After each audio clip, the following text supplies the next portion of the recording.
Ito ang konduktora sa may ilog.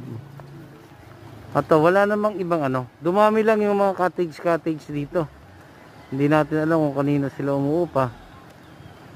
Ayan dumami yung mga cottage dito. Dati wala naman ito may doktora, pinilit kong bumaba. Hindi ka mahirap pala bumaba din sa may ilog, pero may daan na naman na taprog nga lang patusok. Ayun, may mga dito. Binabaan ko dito sa may ilog mismo. Nilagyan nila ng rain or shine. Banat tayo.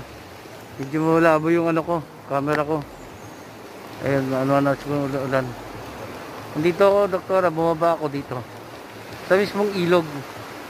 So dumami yung cottage.